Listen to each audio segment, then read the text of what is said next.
starts now. A man who took his car in for service at a Southfield dealership got more than he bargained for. His car was stolen and taken for a ride, but tonight the dealership is offering no help. Fox 2's Dave Spencer live now in Southfield with the story. Dave.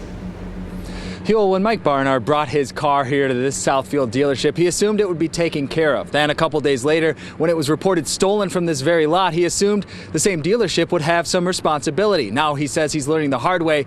That's just not the case. Here is a look at the 300M Michael Barnhart took to Southfield Chrysler to get repaired. September 12th, I took it in for some warranty issues, and then the next week they called me and said they couldn't find my car and they believed it had been stolen. He says it's not the only thing that came up missing. I had asked him, well, where are my keys at? Just wondering, and of course he said, well, the keys were gone with the car and we think it might have been an inside job. So he filed a police report.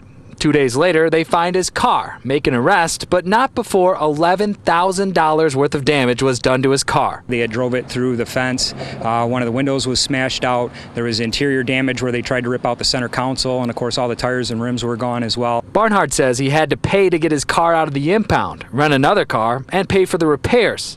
Even with insurance, he says it's costing him $4 grand. Barnhart is a firefighter in Harrison Township on a fixed income, loyal to his department and the Chrysler brand. I can't believe it, that this is how they treat no loyal customer. He says this is one burden he shouldn't have to carry alone. They were negligent. No different if I didn't shovel my sidewalk and somebody tripped on it, I wouldn't say, well, you got health insurance, good luck. No, I would be held liable for that. We stopped by the dealership looking for answers, and we're told that while some here are aware of the issue, the only person we could speak with is currently out of the country. Barnhart says he's been looking for answers for nearly a month and now has a message for the general manager. When you come back from out of the country, sir, I would just like to be made whole. Whether you take care of the leased vehicle until I get my vehicle back or pay me my out-of-pocket expenses for this hardship that I've had to endure.